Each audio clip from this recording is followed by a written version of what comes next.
오늘은 요한복음 18장 28절부터 38절까지 말씀 함께 묵상해 보겠습니다.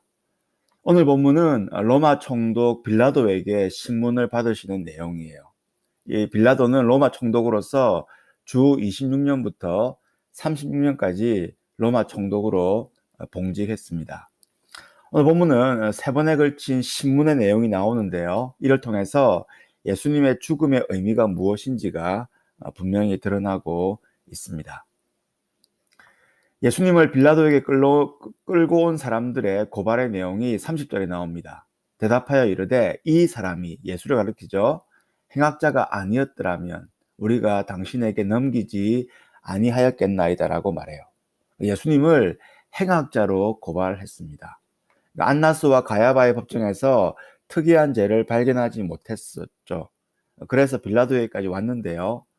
그런데 이 특별한 제목을 찾지 못해서 그냥 행악자로, 입을 두어로 그렇게 부르고 있습니다. 빌라도의 답변이죠. 빌라도가 이르되 너희가 그를 데려다가 너희 법대로 재판하라라고 말씀해요. 유대인의 법이 어떤 법이 있죠? 신성모독의 죄로 돌로 쳐 죽일 수 있죠. 그 제목으로 예수를 법대로 재판하라 이렇게 말합니다. 유대인들이 말합니다. 우리에게는 사람을 죽이는 권한이 없다라고 말해요. 하지만 유대인들은 로마 법에 의해서 정치범으로 십자가 처형을 원했습니다. 그래서 사람을 죽이는 권한이 없다라고 대답을 하고 있는 것이죠. 유대인들이 그렇게 말한 이유가 32절에 나옵니다. 이는 예수께서 자기가 어떠한 죽음으로 죽을 것을 가리켜 하신 말씀을 응하게 하려 함이었습니다. 유대인들의 대답이 오히려 예수님의 죽음이 어떠할지를 성취해주고 있다라고 말해요. 구약 성경에 의하면 이미 예수님의 죽음에 대해서 예언한 내용이 나옵니다. 신명기 21장 23절 내용이죠. 나무에 달린 자는 하나님의 저주를 받았음이라라고 말해요. 예수님께서 어떠한 죽음으로 죽을 것을 미리 말씀하고 있죠.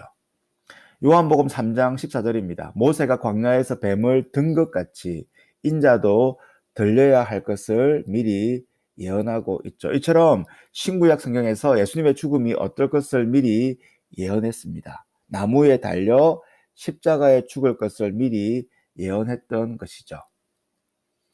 빌라도의 신문의 내용도 그렇습니다. 세 분의 신문 내용이 있는데요. 33절은 첫 번째 신문의 내용이죠. 이에 빌라도가 다시 관정에 들어가 예수를 불러 이르되 네가 유대인의 왕이냐라고 신문합니다. 세 번째 신문이 37절인데요. 빌라도가 이르되 그러면 네가 왕이냐라고 다시 묻습니다. 빌라도의 신문의 내용이 무엇입니까? 네가 유대인의 왕이냐라고 묻는 것이죠. 왜 이렇게 물었을까요? 이 물음에 yes라고 답을 하면 로마에 반역하는 반역자에 해당하기 때문에 십자가에 달려 죽게 되는 것입니다.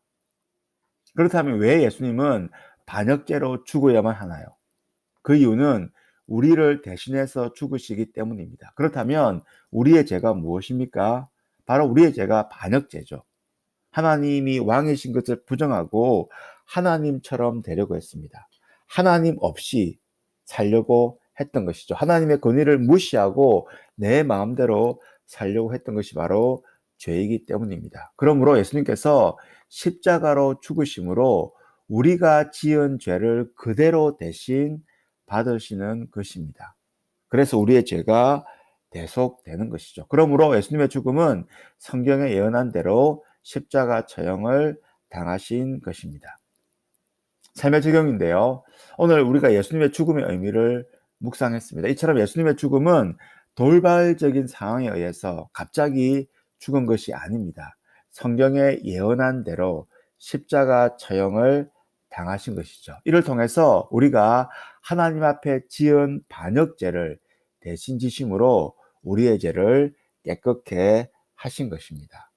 오늘 본문을 다시금 묵상하면서 나의 죄, 예수님의 대속의 죽음을 다시금 묵상하며 기도하는 우리 큐티 시간이 되었으면 좋겠습니다.